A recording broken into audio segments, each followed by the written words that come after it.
Bismillahir Rahmanir Rahim. Alhamdulillah. Wassalatu wassalamu ala Rasulillah wa alihi wa sahbihi wa man wala. Welcome to the last of our series of 4 lectures in which we seek blessings from the recollection of some of the truly great mujtahid imams of this community. Imam Malik, Shafi'i, Abu Hanifa, and now it's the turn of Imam Ahmad bin Hanbal al-Shaybani radiyallahu an wa ardah. We've begun these lectures by recalling something that is important in Islam, which is the principle of family, the principle of genealogy. And we've seen how that has shaped the specific personality which is so distinctive with such enormous repercussions of each of these figures. And in the case of Imam Ahmad, what we find is that he is, unlike Abu Hanifa, he's from an Arab tribe, from the tribe of Shayban, Bani Shayban, and they are one of the noble tribes of the Arabs, and they are famous for being great warriors. So Al-Muthanna, who was Sayyidina Abu Bakr's general in the conquest of Iraq, was from the Bani Shayban, and Imam Ahmad's family were actually Shaybanis on both sides. And the territory of Shayban is roughly more or less what is now the country of Kuwait and the desert around Kuwait, but their great city became the city of Basra following the foundation of the city at the time of Sayyidina Omar. So that was the great Shaybani city. His grandfather, however, had moved to Khorasan in Central Asia, where he was, it seems, the governor for the Bani Umayyah of the city of Sarakhs, which is now quite close to the border between Iran, Afghanistan, and the former Soviet Union, and seems to have supported the Abbasid Da'wah. Imam Ahmad's father, Muhammad, was a soldier. Some say he was an officer, but we don't know too much about him, except that the young Ahmad remembered that as a boy his father would sometimes appear in his armour, in his military uniform. But this was hearsay, because the young Imam Ahmad actually seems never to have seen his father. His father died very young, when he was 30 or so. So, like some of the other Imams, like Imam Shafi'i, Imam Ahmad essentially begins in a rather unpromising way as an orphan. His father has, however, left them with a small property in Baghdad, and as we'll see, the income from this rather small, modest property goes on to support him in later years. Being an orphan seems to have given him a certain spirit of self-reliance. Rather again like Imam al-Shafi'i, a combination of poverty and good lineage led to a kind of nobility. And his love for the poor, and the fact that he himself chose to live amongst the poor, does a lot to explain his later connection and his strong connection of his heart to the Zuhad and to the Sufis of Baghdad. But although the family have come recently from Khorasan, it's said that his mother was pregnant with him when they arrived in Baghdad. He's brought up in and spends most of his life in Baghdad, Dar es Salaam, then the great, extraordinary, pullulating capital of the greatest imperial civilization that the world has ever seen. And in this city, every tendency is present and flourishing. His mother could have sent him to study anything. It was all there, but her preference was to direct him towards hifz and towards fiqh and hadith.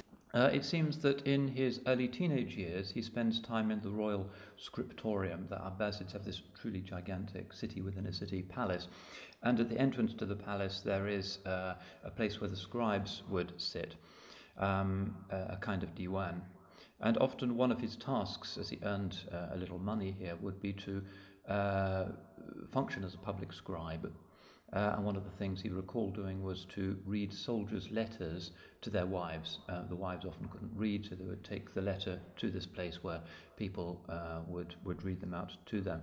And this is said to be one of the ways in which Imam Ahmad learnt about his society, because he would discover all of these things that the soldiers were confiding in their wives, and then he would write the wives' letters back to the soldiers, and from an early age got a good sense of the reality of his society. And like all the other great Imams, we find that he had his ear close to the ground. He really understood his people, like Imam Abu Hanifa, who had his shop, Imam Shafi'i with his great travels and his concern with the poor, Imam Malik living in the heart of the community of Medina. He was a man of the people who really understood the people. And that's one reason for the success of his fiqh. Subsequently, it was practical because it was rooted in the wisdom of somebody who really understood where people were. It's said that one of the other scribes, looking at this boy, who was perhaps 13 at the time, made a prediction. And the prediction was, إِنْ عَاشَ هَذَا الْفَتَى فَسَيَكُونُ حُجَّةً عَلَى أَهْلِ زَمَانِهِ. If this young boy lives, he will be a proof against the people of his time. He was expecting that this young man would have an extraordinary future, and indeed this prediction turned out, of course, to be true. There were various sciences available in Baghdad, everything from philosophy to hadith to various sectarian possibilities, but his choice was always for religion. And basically religion at the time meant, for the majority of the scholars, the detailed study of fiqh or the detailed study of hadith. Iraq contained particularly the madhab of Abu Yusuf and Shaybani. And it's said, in fact, that his first teacher was Abu Yusuf, but quite soon he moves away from the detailed study of fiqh and finds that his real love is something that he continues to cultivate and become a champion of for the rest of his life, which is the study of hadith. However, when people say that he just didn't know fiqh, he wasn't really a faqih, this is wrong. Because his pupils, including one of his pupils, Al-Khallal, would say that he did study fiqh, it's just that his heart wasn't in it. لَمْ يَلْتَفِتْ إِلَيْهِ, as Al-Khallal says. And he continues studying hadiths in the city of Baghdad until the year 186, when he goes to Basra. And in the following year, he moves on to the Hijaz and later to Yemen. And one of the heroic things about Imam Ahmad, we tend to think of his standing up against the Abbasid heresy as his great moment of heroism, but in a sense the greatest sacrifices he made were not in the prisons of the Khalifa, but rather in the extraordinary poverty which he chose and the extraordinary difficulty of the journeys which he made. In Baghdad, he had already spent 7 years studying hadith after he decided that that would be his knowledge. Basically, his teenage years were spent in the study of hadith, and he spends 4 years in particular with Hashim bin Bashir, who's one of the Imams of the Muhaddithin at the time. Hashim dies, and then he spends another 3 years in Baghdad with a variety of other teachers. And then he goes to Basra. Of course, his tribe is originally from there, and he seems to have made about 5 trips altogether to the city of Basra. And in Basra, he was famous for having an attachment to the mosque of the Masjid Mazin. And he was asked why he always prayed there. And he said, Innahu Masjidu Aba'i. It's the mosque of my forefathers. It's important to remember that even a great, severe scholar such as Imam Ahmad had this. It's not really a sentimental dimension, but it's to do with honouring the memory of one's forefathers, that he would just choose to go to this particular mosque because it was a mosque that had a connection with his family. Sometimes we think that that's a kind of sentimentality or superstition, but in fact, honouring the places of worship that were places of the Tawbah and the Salat and the Tahajjud of one's forefathers is an important principle in Islam, and it's something that we need to revive. Certainly it seems to have been important for Imam Ahmad. So he's in Basra, and then he goes to the Hijaz, and it's here that he has an important meeting with Imam al-Shafi'i, who he meets later on, as we saw in the previous lecture in Baghdad as well. And Shafi'i had really limitless respect for his knowledge as a student of hadith. And he told Imam Ahmad once, إِذَا صَحَّ عِنْدَكُمُ الْحَدِيثِ فَأَعْلِمْنِي بِهِ. If a hadith is sound in your view, then teach me that hadith. Now he combined these trips to the Hijaz with the Hajj, and the first Hajj he makes is in the year 187 when he was at the age of 23. Again, it seems that he made the Hajj 5 times altogether, and on 3 occasions And those of us who complain about airport lounges and Hajj terminals now need to bear this in mind. 3 of those occasions he actually made the Hajj from Baghdad on foot, walking. And there were occasions when he actually got lost and had to shout out in the desert, hoping that somebody would point him to the road. On one occasion it said that he spent only 30 dirhams on an entire Hajj, which is really little more than pennies. But this was what he did. It wasn't just ihtisab, the desire for reward from Allah, that he went on foot to the Hajj, but also he was simply very, very poor. Perhaps of all of the great mujtahid imams, he was the one who cultivated poverty most assiduously. In fact, this even got in the way of his studies on some occasions. It said that he wanted to go to the city of Rai, which is in Iran, quite close to present-day Tehran, in order to seek hadith there, but he simply couldn't afford the journey, and he wouldn't accept donations or gifts from anybody. So great was his poverty that one of his pupils remarked that his pillow was usually just a block of unbaked clay, like a brick. But it seems that he didn't mind. He found in this spiritual wayfaring a kind of ease. The length of time walking, often on his own, on foot through the desert as a way of refreshing his memory, repeating, as one has to do. If one is Hafiz of Quran, Hafiz of Hadith, you have to constantly go over it in your mind and contemplating Allah's signs. And his, as it were, enjoyment of this is indicated in a number of accounts. A very famous incident where he's made his Hajj, and they're doing tawaf. He's with Yahya bin Ma'in, who's one of the great hadith scholars. And they're making the tawaf, and Yahya sees Abdul-Razaq as-San'ani. Now, Abdul-Razaq is the top hadith narrator of the Yemen of the day, the author of the great Musannaf, which is one of the great early works of hadith. And Imam Ahmad has made the intention to travel to Sana'a in the Yemen in order to study with Abdul-Razaq. So Yahya says, he greets Abdul-Razaq, who he knows, he recognizes him by sight, and he makes an appointment with him to hear these hadiths in his place in Mecca the next day. And Yahya tells Ahmad, قَدْ أَرْبَحَكَ اللَّهُ مَصِيرَةَ شَهْرٍ وَرُجُوعَ شَهْرٍ. Allah has saved you a journey of a month and a journey back of a month, because it took a month to go from Mecca to Sana'a. But Ahmad was actually upset and said, you have destroyed my intention. I made the intention of that journey for the sake of hadith, and now I won't receive the blessings and the reward because Abdul-Razaq is here. But in fact, he goes to Yemen anyway because he's made this intention in the sight of Allah to do this. So he goes to Yemen and spends some time there with Abdul-Razaq. But it seems, another journey on foot, an extremely difficult journey. He runs out of money on the way and works for some porters. أكرى نفسه من بعض الحمالين إلى أن وافى صنعاء. So he offered his services to a group of porters, carriers of heavy loads in public places, until he was able to reach Sana'a.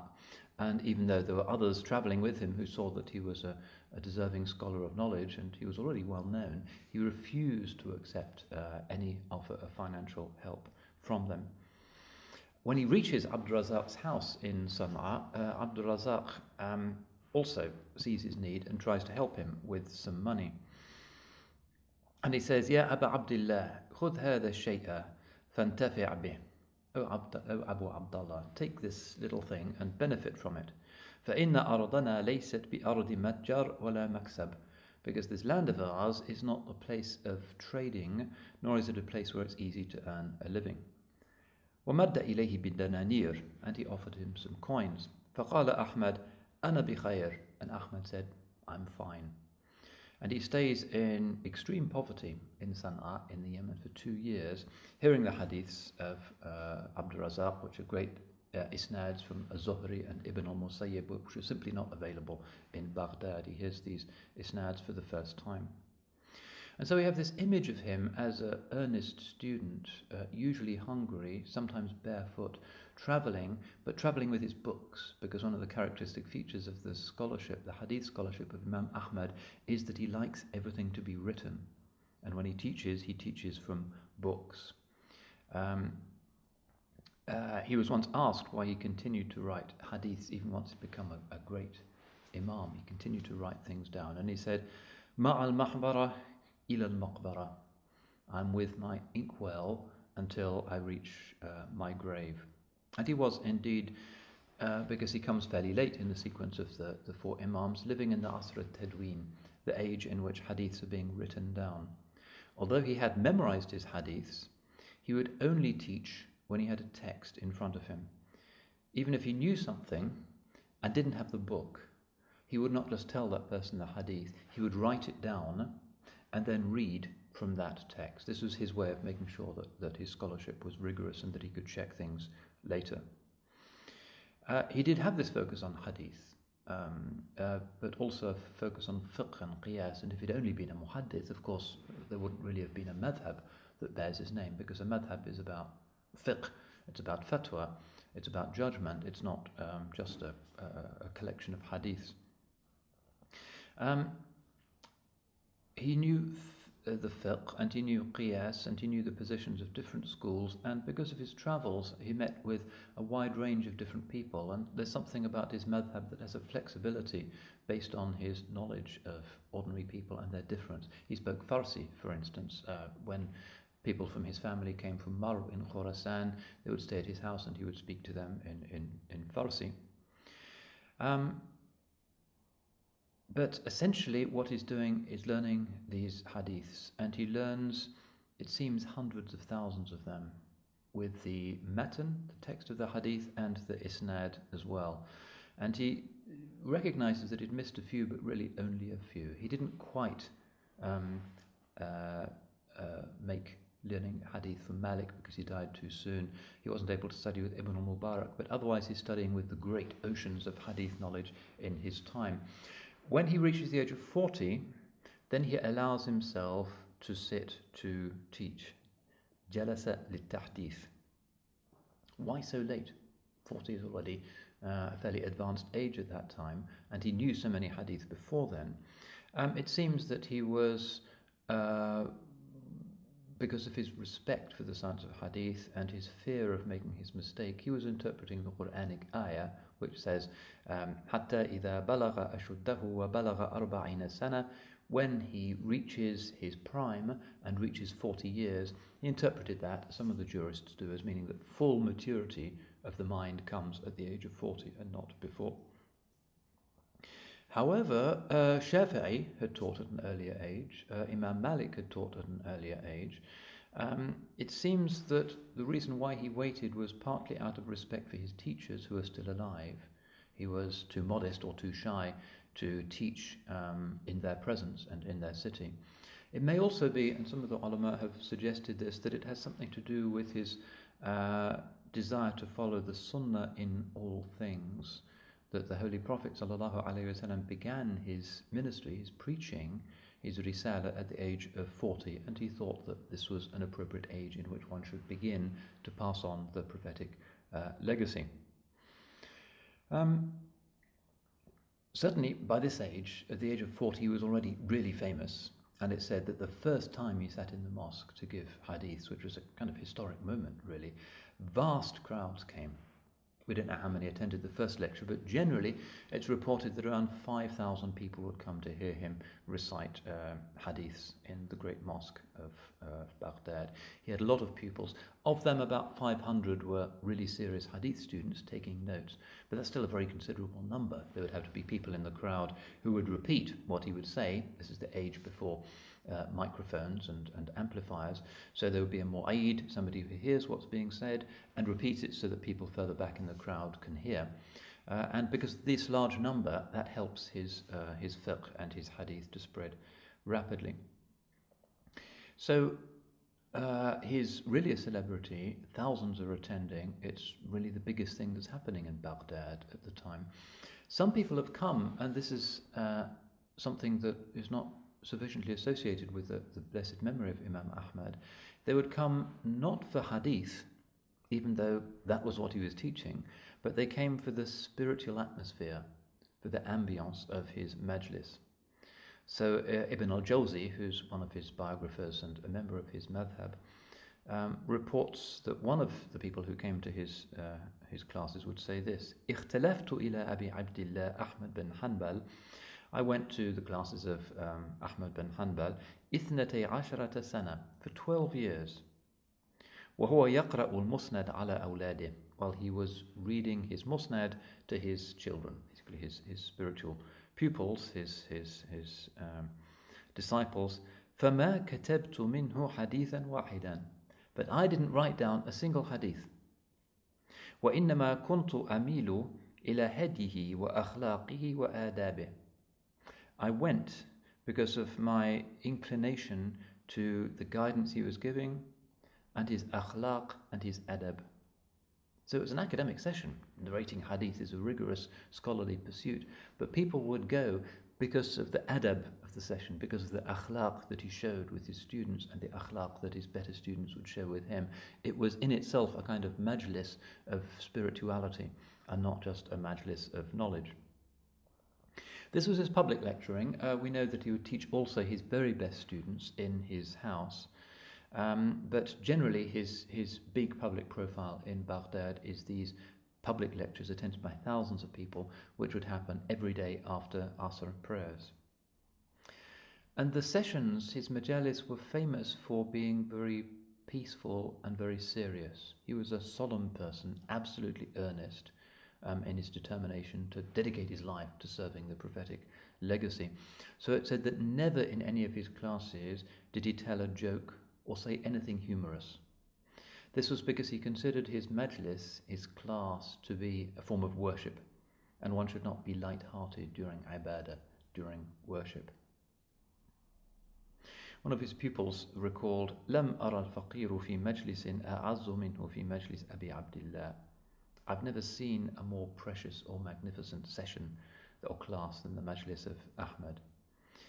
كان فيه حلم ولم يكن بعجول. It was a session of dignity, of gentleness. He was never hasty. بل كان كثير التواضع. He was immensely humble. تعلوه السكينة والوقار. The dominant mood was one of peacefulness and seriousness and dignity. إذا جلس مجلسه بعد العصر, when he would sit in his session after the Asr, لا يتكلم حتى يسأل. He wouldn't say anything until he was asked. He wouldn't just sit there and start booming and people would listen and then there'd be an opportunity for questions. Everything was an opportunity for questions. In other words, he would sit there and people would ask him questions about hadith and then he would narrate. It seems there were two things that he would do in these hugely important academic sessions in the heart of Baghdad. He would dictate these hadiths, and secondly, he would offer fatwas and judgments.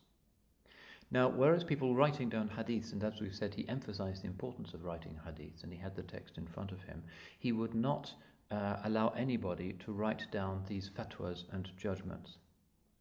And actually, he didn't like to see any collection of his own fatwas that had ever been written down. And we'll see the reason for this in due course. Now, his majlis is really the spiritual heart of Baghdad. It's the greatest thing that's going on in the world's greatest, biggest, most prosperous, powerful city. And he's right at the heart of it. But the city is, in many ways, religiously unstable and unhappy. There's a growing polarization between people who just want to use reason, including the falasifa, the first stirrings of the influence of Greek philosophy in the Arabic-speaking world. There are also people who are absolute zealous literalists. There are people who are mystics, both orthodox and unorthodox. There are many religious minorities. There are the Mu'tazilites becoming extremely powerful. And it's inevitable, really, that this extraordinary phenomenon of his majlis, his Asr majlis in the great mosque of Baghdad, did not become the lightning rod for the inner instabilities of the Abbasid era of this age. And hence the most famous episode in his life is to do with the famous mihna. Mihna means trial, tribulation, often translated as inquisition. And this episode begins with the Abbasid Caliph al-Ma'mun and continues with his successors, his brother al-Mu'tasim and then al-Wathiq. The key issue was the increasing influence of the Mu'tazilite sect in imperial circles. And the issue that the Khalifa al-Ma'mun liked in particular, and really made it towards the end of his life, his mission to try and propagate in the Islamic world, was the idea that Allah's speech is something that originated in time, that it was created.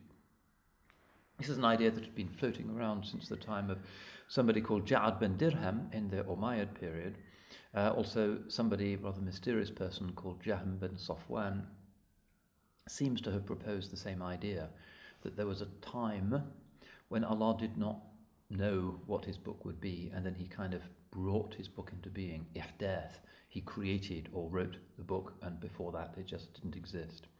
It's, to put it more technically, it's a denial of the divine attribute of speech. There was a time when Allah was not saying anything and had no knowledge of this communication that would take place.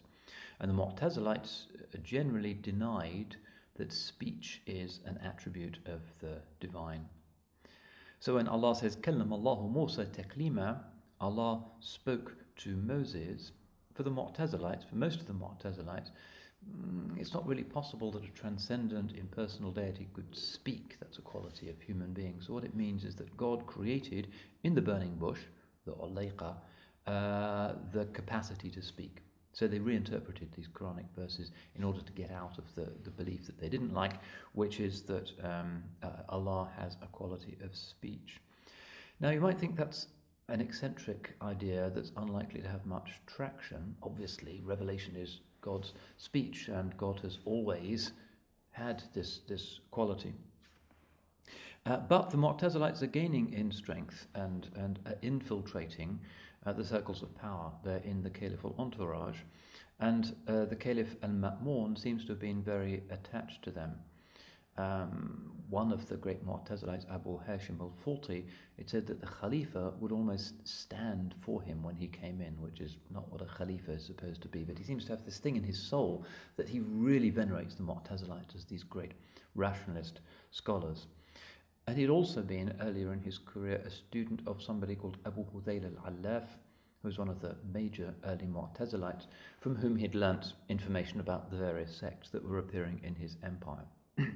In any case, in the year 212 of the Hijrah, right at the end of al-Ma'mun's life, he declares that the Quran is created, makhluq, and that this is to be an official doctrine of the Khilafah. At that time, he doesn't impose it, but later on, in the year 218, he imposes it by force. And he requires his staff and his army to round up the fuqaha and the ulama, and to force them to subscribe to this new doctrine, that the Quran didn't exist, Allah had no idea of what it would be, and then brought it into being, just as we would write a book having composed it. Any scholar who refused was told that his testimony would not be accepted in a court of law or in a contract, and that they could not hope to hold judgeships or any other public office.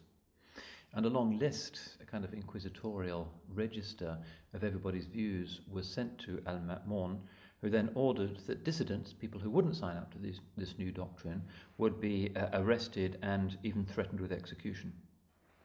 Now, most of the scholars, threatened with execution and reprisal against their families, didn't want the entire class of Sunni ulama to be wiped out, and publicly affirms the new teaching, sometimes finding forms of words that would enable them to get around it. Most of them actually conformed to what was, after all, the order of the Amir al-Mu'mineen, the Khalifa. But some of them refused, and they were indeed arrested, and they were tied up and chained. One of them was Yusuf al-Buwaiti, one of Imam Shafi'i's companions, who was hauled out of Egypt and died in prison. Nu'aym bin Hamad was another great scholar who refused to subscribe to the new doctrine and who died in custody. Ma'mun at this time, that this kind of revolutionary new law, there's never been any kind of official attempt to promote a doctrine in the Sunni world before. The Khalifa has adopted a hands-off approach. This is something new. Ma'mun is in the Syrian city of Tarsus, and the scholars, the major scholars, are ordered to go to him. Free scholars, if they accept the new doctrine, or in chains if they don't.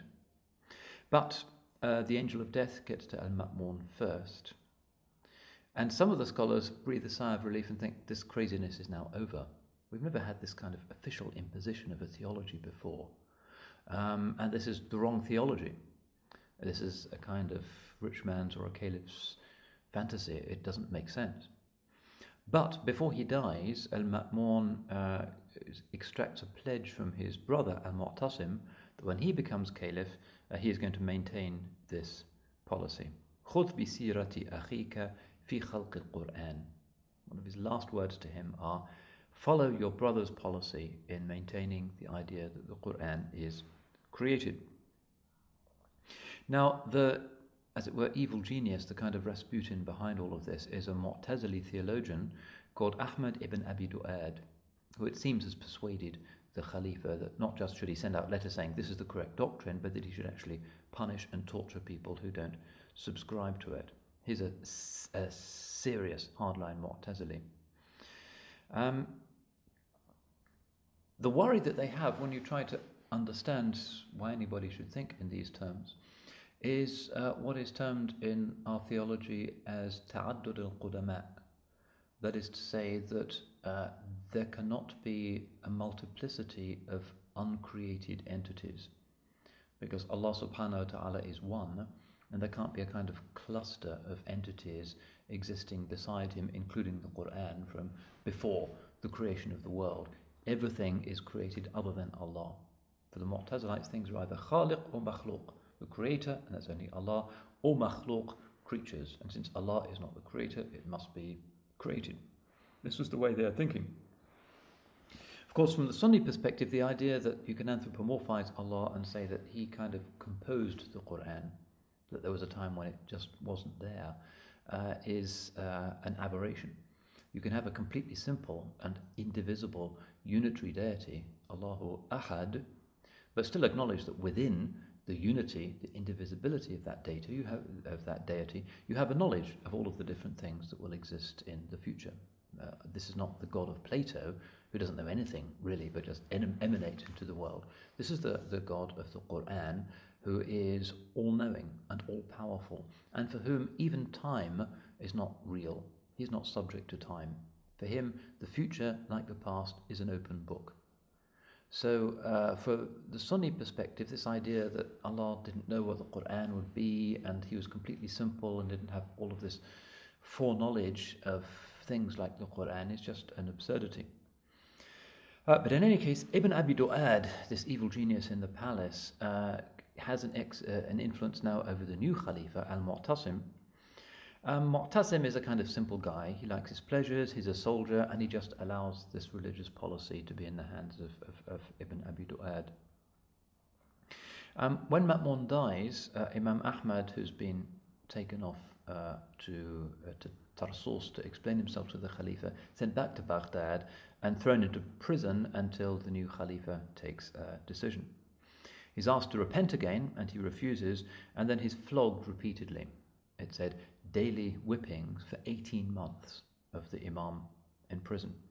This continues and continues and continues until it becomes clear that he's not going to change his mind, and this is making the Khalifa pretty unpopular, so he's released and he goes back home. He's very sick, he's wounded, he's aged, and all he can do is to go out to the mosque, but he doesn't resume teaching until at least his wounds have healed.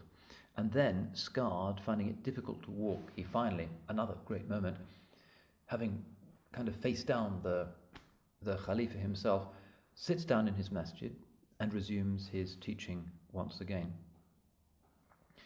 Mu'tasim dies, and the new Khalifa, Al-Wathiq, starts up the Inquisition again. But it's quite clear to these soldiers who are in power that this has not been a great success, this policy. Imam Ahmad and those who have stood with him against the Mihna, against the Inquisition, are really popular. So Wathiq's new policy is not to put Imam Ahmad back in prison, but to prevent him from speaking to anybody or meeting anyone. So he's kind of under house arrest until Al-Wathiq in his turn dies. So he gives no lectures now for 5 years until the year 232. But when the Khalifa dies and he goes back to his masjid, it's kind of returning in triumph. The people of Baghdad turn out, they cheer as he walks through the streets and he sits down, and the ulama, in their persistent upholding of the true doctrine of the divine attributes, have triumphed. The Mihna is still in force, but it's unpopular, and it doesn't really outlive Al-Wathiq. The Caliph is imposing something that nobody really can figure out, and there's even stories about how it was kind of a joke. Al-Wathiq had a well-known jester who was called Ubadah. He used to tell jokes about this. One day he was trying to amuse the Khalifa and said, "One day the Quran will die." And the Khalifa says, "That's outrageous, how can the Quran die?" And he said, "Well, every living thing dies, everything that comes into being must die. So since you say that the Quran came into being, you must say that one day the Quran will come to an end." فضحك الواثق وقال قاتلك الله أمسك. And Al-Wathiq, the Khalifa, smiled and laughed and said, "May Allah sort you out. Stop talking like this."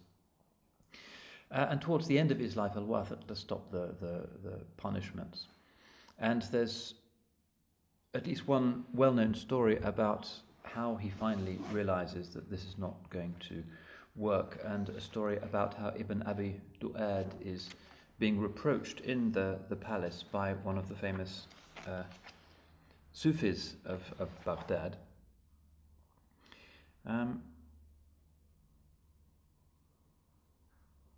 Yurwa, this is narrated by Ad-Damiri, أن الواثق رجع في آخر حياته عن إنزال المحنة. That Al-Wathiq, towards the end of his life, stopped the persecution. بمن لا يرى هذا الرأي, persecuting those who didn't follow this opinion. إذ دخل عليه شيخ ممن نزلت به المحنة. And then one of the sheikhs on whom the mihna, the persecution, had descended, came into him. فقال في ضمن مجادلته مع ابن أبي دؤاد, and said in a dispute in the imperial presence with Ibn Abi Du'ad, شيء لم يدعو إليه رسول الله صلى الله عليه وسلم ولا أبو بكر ولا عمر ولا عثمان ولا علي تدعو أنت الناس إليه. Something that the Holy Prophet صلى الله عليه وسلم never called people to, or Abu Bakr, or Umar, or Uthman, or Ali. You, however, are calling people to it. ليس يخلو أن تقول علموه أو جهلوه. You have to say either those people, the Holy Prophet and the 4 Khalifas, knew this, in other words, the Quran is created, or they were ignorant of it. فإن قلت علموه, and if you say that they knew it, وسكتوا عن, but they didn't say anything about it, وسعني وإياك من السكوت ما وسع القوم, then it should be sufficient for me and you to fall silent as well. If the Holy Prophet didn't mention this doctrine, then it's fine for us not to mention the doctrine. وَإِن قُلْتَ جَهِلُوا, and if you say they were ignorant of it, وَعَلِمْتَهُ أَنْتَ, and you, Commander of the Faithful, you do know this doctrine, which the Prophet and his companions didn't, فَيَا لَكَ ibn لَكَ, then you're a scoundrel, the son of a scoundrel. يجهل النبي صلى الله عليه وسلم والخلفاء الراشدون رضي الله عنهم شيئا وتعلمه أنت. Is it possible that the Holy Prophet صلى الله عليه وسلم could not know something and you did know it yourself? So this is what the Sufi is saying to the Khalifa. فلما سمع الواثق ذلك وثب من مجلسه. And when Al-Wathiq, the Khalifa, heard this, he jumped up from the place where he was sitting, وأخذ يردد تلك الكلمات, and started repeating these words. وعفى عن الشيخ, and he forgave the Shaykh.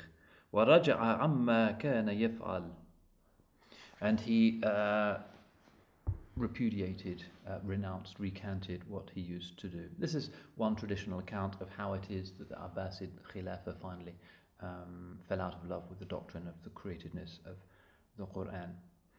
So Imam Ahmad and the people of Taqwa in Baghdad have prevailed against the most powerful man in the world and his Mu'tazilite intellectualizing wazir.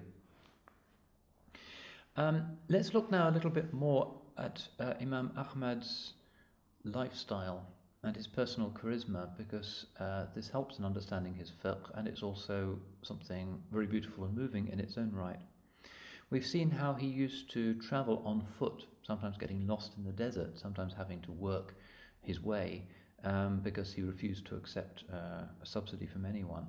We've seen that he has a very small income, really a few pennies from his father's legacy, which continues. But he has a family, and in order to support them, the historians narrate that he followed 3 methods. Firstly, one of the things he was famous for in Baghdad is that he would go out to the Sawad, which is the countryside, the black earth, very fertile around Baghdad, and he would ask the permission of farmers after the harvest was completed if he could walk through the fields to see if he could find some grains that had been missed. It's also narrated that sometimes he would work as a copyist, just writing things out for people. And again, there's some interesting accounts of this. This one is from Tarikh al-Dhahabi, History of al-Dhahabi, just to give you an example of what his reputation was in these things. كان لنا جار, we used to have a neighbor, فأخرج إلينا كتابا, and one day he showed us a piece of paper which was something was written. فقال أتعرفون هذا الخط, and said, do you know this handwriting? قلنا هذا خط أحمد بن حنبل, and we said, that's the handwriting of Ahmad bin Hanbal. فكيف كتب لك, so how did he write this for you? قال كنا بمكة مقيمين عند سفيان بن عيينة. Once we were staying in Mecca with Sufyan bin Uyayna, one of the great hadith scholars. ففقدنا أحمد أياما, and we didn't see Ahmad bin Hanbal for several days. ثم جئنا لنسأل عنه, and then we went to the place where he was staying, to his room, to ask about him. فإذا الباب مردود عليه, but he wouldn't open the door. فقلت ما خبرك, and I said, what's going on? قال سرقت ثيابي, and he said, somebody broke into my house and stole my clothes. فقلت معي دنانير, and I said, I've got some money. فإن شئت صلة وإن شئت قرضا, if you want you can take it, if you want I can lend it to you. فأبى, and Ahmad refused. فقلت, and he was obviously thinking about how he can get Imam Ahmad out of this fix. He can't leave because his clothes have been stolen, but he won't accept anybody's charity or even a loan. فقلت تكتب لي بأجرة, and I said, will you write something for me for a recompense? قال نعم, and he said, yes. فأخرجت دينارا, so I got out a coin.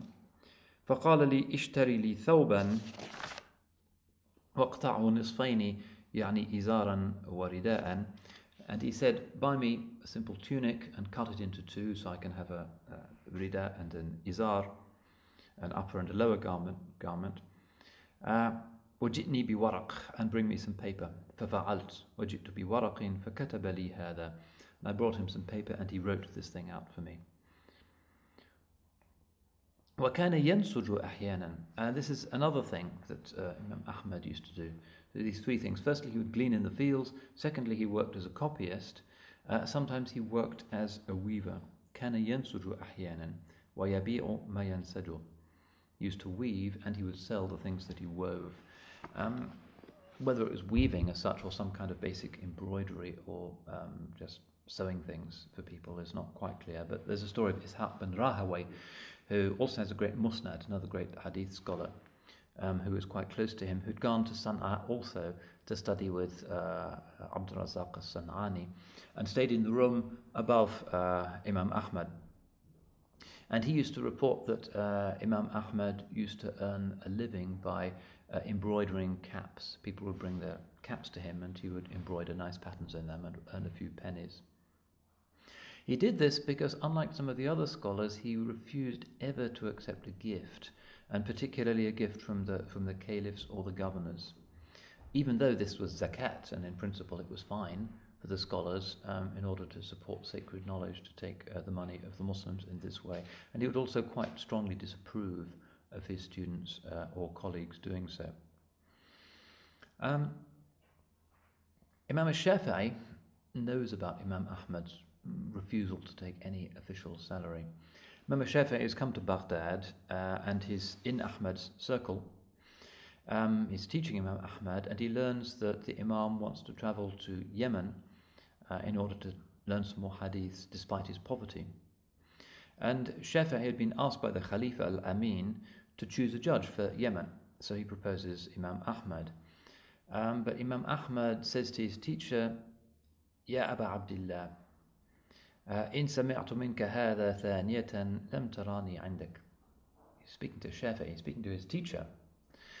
If you ever suggest this to me a second time, you'll never see me again. This is his principle. His tawarra is that he will not accept money from the state. It seems that his reason for this was that the money might contain a shubha. That is to say, it might have been acquired in part by illegal, morally questionable means. The governments sometimes were quite arbitrary in the way in which they levied taxes, and he didn't want to be supporting himself in this very blessed task of acquiring and promoting sacred knowledge from any money that might have been appropriated from the Muslims in an unlawful fashion. So he had this wara. But certainly not all of the scholars took the same view. Abu Hanifa, Sufyan al-Thawri took his view. They themselves never accepted official sponsorship. Others did. Al-Hasan al-Basri, for instance, or Imam Malik.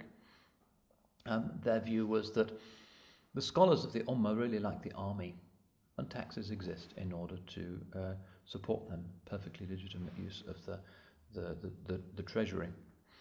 Others tended to take what you might describe as a middle way, working for the caliphs and taking their money, but giving the money in sadaqah. So this was the policy of Imam al-Shafi'i, who used to work for the Khalifa Harun al-Rashid, but gave his salary away regularly to the poor or to his students.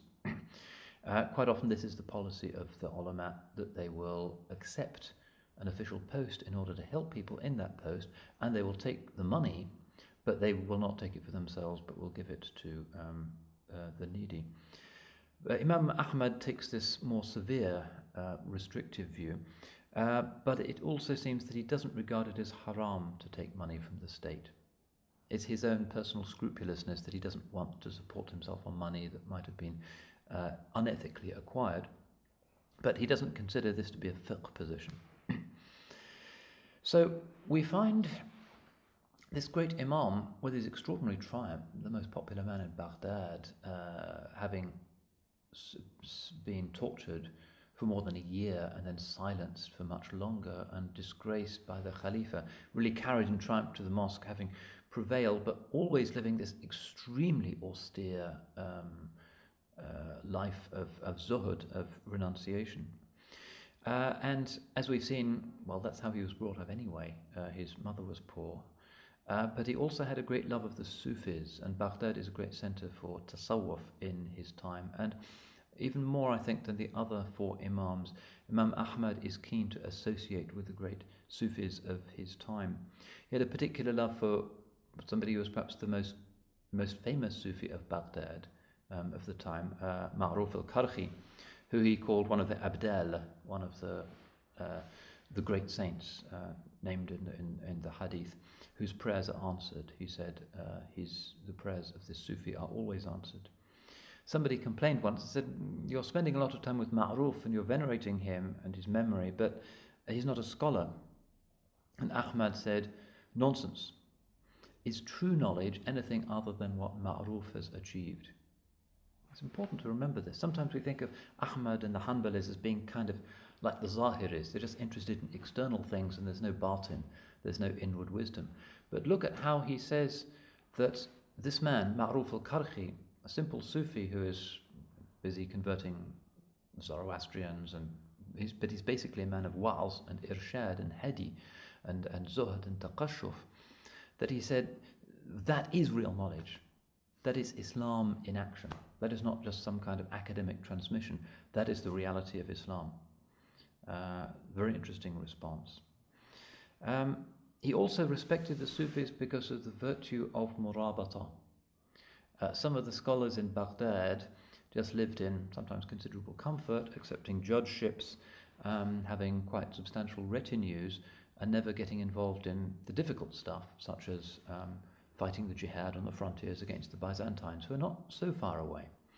But there was something called the virtue of murabata in that time, which meant that you took time off and you went to one of the frontier fortresses, which are often kind of in hilltop locations, very cold in the winter, in the Anatolian plateau, southern part of what's now Turkey.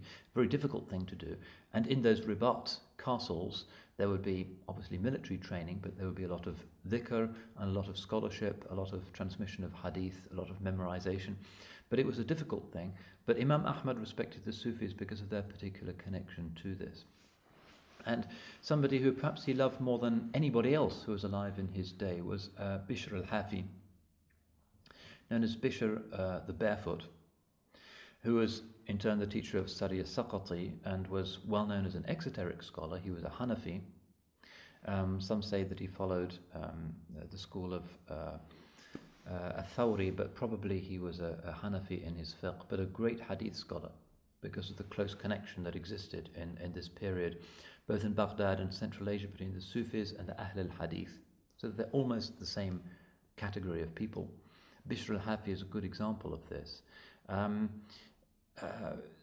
Daraqutni says of Bishr al-Hafi, Zahid Jabal Thiqa.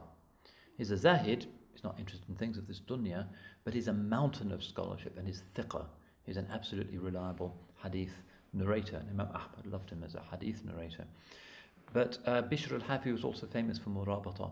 He would spend time on the frontiers as a soldier or as a cavalryman in order to defend the world of Islam from the Byzantine threat. And this connection between the military dimension of the religion with tasawwuf in this period is particularly well known. Bishr, one could give lectures and lectures about Bishr al-Hafi. You can see why Imam Ahmad loved him and loved his company and regarded him really as Islam in action. One famous story about how once Bishr was walking from his majlis through the streets in Baghdad, and a man who is completely drunk comes up to him and embraces him, saying, "Ya Sayyidi, Ya Sayyidi." Drunk out of his mind, doesn't know what he's saying, and he reeks of wine, and he grabs him and kisses him on both cheeks and won't let go. Of course, the other disciples are shocked by this kind of impure, disgraceful person, but Bishr doesn't push him away. He allows him to finish and go on his own way. And then Bishr and his murids are looking at him, his eyes fill with tears, and he says, "There is a man who loves another man because he is imagining that there is some good in him. But perhaps the lover is saved, but the one who is loved is unsure about his final destination." That's exactly the kind of Muslim that Imam Ahmad loved. Complete humility, lack of interest in dunya, lack of confidence about his own salvation, and thinking that this man who greeted him because of his love was, inshallah, a man who Allah would save, whereas he himself was unsure about his final destination. So many other beautiful stories about Bishr al-Hafi, the great Sufi of Baghdad. And he had a number of Sufis in his inner circle, including one of the greatest of them all at the time, Ahmad bin Abil Hawari, and many of others who were narrating hadith directly from Imam Ahmad. So he's with the Sufis, he's really Zahid, he's living about as simple a life as one can without dying of starvation. It's really austere. But he's a man of the Sunnah and does not neglect the Sunnah of marriage. And it seems he had a very lively, active, happy family life, despite the very considerable poverty that he lived in. His first wife was called Abi Abbasa. She bore him his son Salih. When she dies, he marries an Arab woman called Rayhana, who bears him Abdullah, who is his famous son, who goes on to become a qadi and a narrator. And when she too dies, he says, "May Allah have mercy on her. We lived together for 20 years and we never quarrelled once." And he never married again. And it seems, although obviously private about his private life, that he had a very great, deep, good relationship, loving relationship with these to women. So that's characteristically Islamic, ultimately, of course, prophetic. The zuhud, lack of interest in dunya and comfort, but the sunnah of marriage is something that is important for him. Let's briefly look at some of the doctrinal issues surrounding him. We've seen his triumph against the might of the Abbasids in the issue of the Khalq al-Quran. Allah's speech has always been his speech. It's uncreated, and that prevails, and it continues to be the Sunni doctrine to this day. Generally in his doctrine, he is, as one would expect, following the middle path of the Sunnis in a time when the extremes were all over the place. On the question of Sahib al-Kabira, he took the Sunni view. Sahib al-Kabira, the person who commits a mortal sin. People had argued in early Islam as to whether such a person is a believer or an unbeliever or what. The Khawarij said he's an unbeliever. Al-Hasan al-Basri and his school say he's a munafiq. And the Mu'tazilites say he's in a position between two positions. He's not a believer, he's not an unbeliever. But you can call him a Muslim, but he's in hell forever. For the Mu'tazilites, it's characteristic of their severity. Somebody who commits a mortal sin is in hell forever. But Imam Ahmad and all of the other four Imams are clear that such a person is a believer. His destiny is to be left to Allah. And this is characteristic of the Sunni position. It's very much Ahmad's position. He was well known for this in his time. Important to remember. You think of him as this really severe man who's imposing this fiqh and this hadith scholarship on himself, and who will go to the wall and risk death rather than change his doctrine. But in fact, in his doctrine and his teaching, absolutely part of the inclusive, beautiful middle way of Islam, and completely allergic to any kind of extreme. So when he's asked about somebody who commits a mortal sin, a certain type of radical fundamentalist Puritan will say he's not a Muslim. We make takfir of him. It's not the way of Imam Ahmad. He says, لا نشهد على أهل القبلة بعمل يعمله بجنة ولا بنار. We don't testify to anybody who is of the people of the Qibla, who is doing any particular action, that he is going to heaven or going to hell. However virtuous your action, you can't be sure such a person is going to heaven. However evil and disgusting somebody's action, you cannot say that Allah will definitely send him to hell. نرجو للصالح ونخاف على المسيء. We have high hopes for the person who is pious, and we're very afraid in the case of the one who is committing sins. وَنَرْجُ لَهُ رَحْمَةَ اللَّهِ. But we still hope for Allah's mercy for him. So actually this doctrine is a very gentle doctrine, and inclined to forgiveness and to giving people the benefit of the doubt. Sometimes some people attribute to Imam Ahmad, following some of the consequences of some of the later people who attributed to themselves in his school, the idea that he's a kind of literalist and a mujassim. That is to say, he has anthropomorphic ideas about Allah, a physical God, like the Mormon God who actually has a body and occupies space and moves around in space, a finite God. Absolutely not Imam Ahmad's position. He even has a book called Kitab Nafi at-Tashbih. And he even would discourage the use of gestures to interpret some hadiths.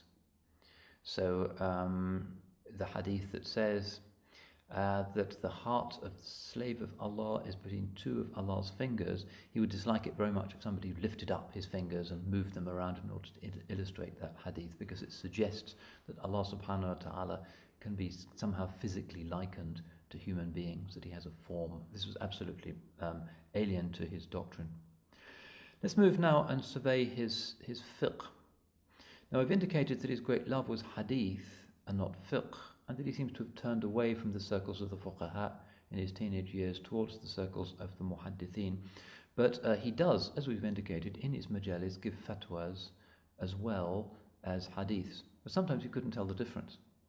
It's said that he almost always began his fatwas with the word haddathana. It is narrated to us, because he would like to give a fatwa in the form of a hadith. That's very characteristic of him and of the Hanbali madhab. Essentially, the way in which his usul work was quite simple. If the dalil, which supports the fatwa, is there in an unambiguous, muhkam form in the Quran, then that is the madhab. Nobody will disagree with that. If there is a sound hadith, he will follow that. If there is no hadith, then he will follow the unanimous position of the Sahaba, if it can be identified. If they differed in their opinion on a particular issue of law, then he would look for some guidance from the Tabi'een, or sometimes he would take the verdict of an early scholar such as Malik and Al-Awza'i. What's characteristic of his method and the method of most scholars in his madhab is that if there's nothing to contradict it, he will accept a weak hadith or a mursal hadith. That is to say, one that is narrated with somebody from the level of the layer of the Sahaba omitted, which the other jurists generally don't use except in certain very limited circumstances. But for Imam Ahmad, if you've got a weak hadith that says a particular thing, not contradicted by what the Sahaba said, or by a sound hadith, then you can actually incorporate that into your fiqh. And finally, after that, he would sometimes allow the use of analogy. It's sometimes wrongly said that analogy and qiyas has no place in the Hanbali fiqh, but that's not correct. If there's a darura, a necessity, they will make use of it. His fiqh was also known for being practical rather than theoretical. Some of the ulama, and notably Imam Abu Hanifa, would talk about things that were taqdiri, that is to say, what if such and such a thing arose? What if a particular kind of animal fell into a well? Is the water impure? Imam Ahmad would generally not like questions like that. He would only deal with fatwas that related to things that were practical and that had actually occurred. In terms of the use of rationality, reason, qiyas, figuring things out, he would not allow it in anything to do with the ibadat, forms of worship. But in the mu'amalat, public transactions, contracts, laws, many things can be left open. Because for the Hanbalis, in the issue of ibadat, everything is considered to be forbidden except that which is specifically provided for in revelation. But in transactions, everything is considered to be valid unless it has been specifically invalidated by something that is there in the fiqh, in one of these hadiths, Quran, saying of the Sahaba, and so forth. So if there's no dalil to forbid something, it is considered to be permissible. We need to remember this because often we have the idea that the Hanbalis are really strict, that it's just following the literal sense of the hadith. If you can't find a sound hadith, then use a weak hadith, and it's very, very constricted. It's actually not the case at all because of this idea that things such as contracts basically partake in the quality of sihha or validity, unless you have some solid dalil to indicate otherwise. Hanbali madhab is often extremely flexible. So in the issue of uqud or contract law, Hanbali law is actually much more permissive of different types of sales and contracts than the other three madhabs. And the conditions for contracting parties are made really very easy. Which is one reason, incidentally, why modern Islamic banks, who we sometimes think of as bending over backwards to find sort of strange ultra-liberal fatwas, will often find that the Hanbali position is the one that enables them to do what they want in terms of licensing new Islamic financial products that will help the Muslims. It might seem strange to us who have this sort of sometimes rather severe image of Hanbalism, but very often Hanbali contract law is much more practical and open and flexible than in some of the other madhahib. Another thing to remember is that maslaha is a principle that Imam Ahmad, if there was no nas, no text of any kind, he would look to see where the interests of the Muslims were.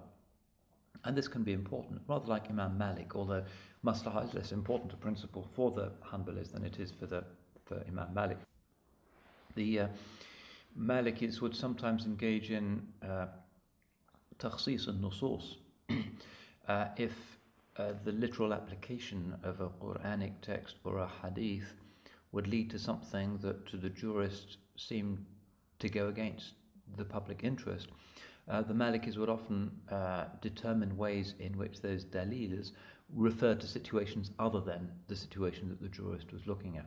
The madhab of Ahmad is to be much more reluctant to do that. So maslaha, public interest, is an important source of sharia, but somewhat less so, I think, than in the case of the Malikis. But in some of the later Hanbalis stress maslaha very much, and a notorious case is some centuries later, famous Hanbali scholar Najmuddin Torfi, who has a book in which he seems to say that because Allah's legislation is there to serve the interests of the Muslims, everything that can be determined to be the interests of the Muslims represents what Allah wants, even if it seems to go against something that's clearly in the Quran and the Sunnah.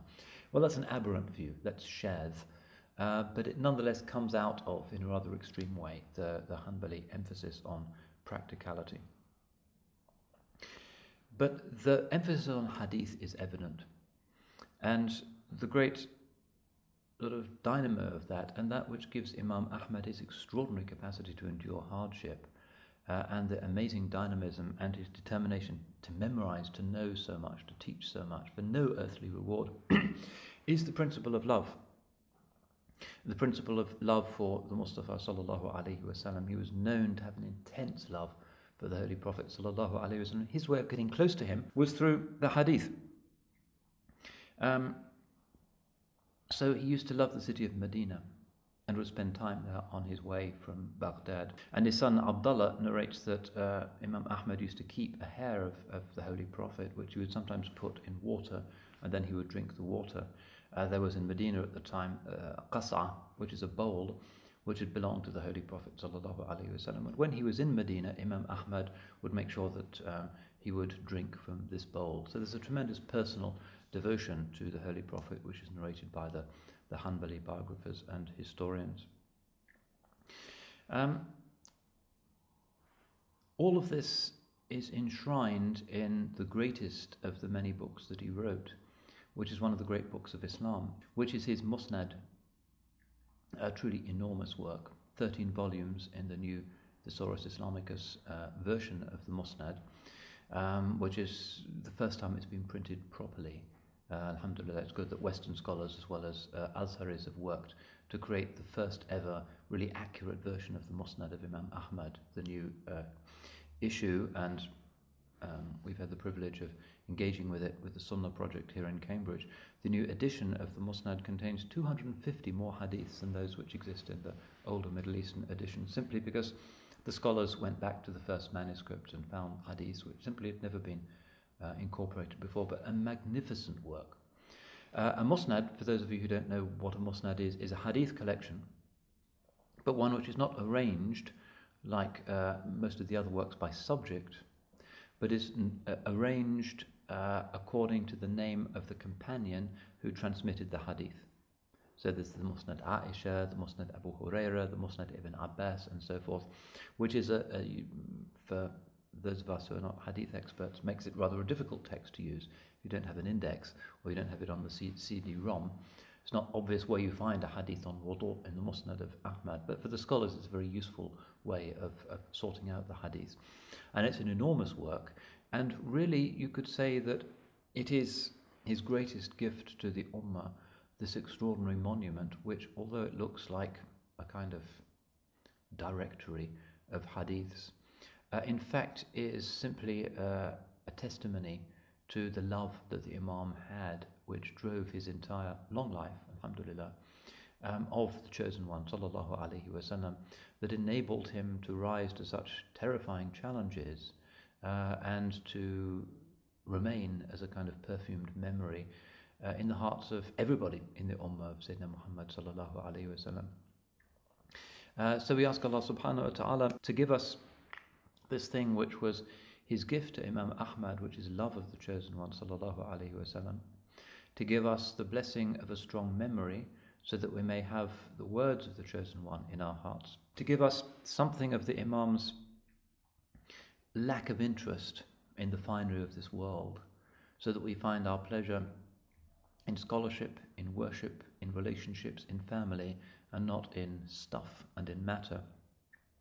And inshaAllah, through this love, to revive the inward as well as the outward dimensions of Islam in this age. So we ask Allah to have mercy on the soul of Imam Ahmad, and also on the soul of Imam Malik, Imam Shafi'i, Imam Abu Hanifa, and all of those who have given their lives to serve their madhabs in order to serve the way of the chosen one, sallallahu alayhi wa sallam.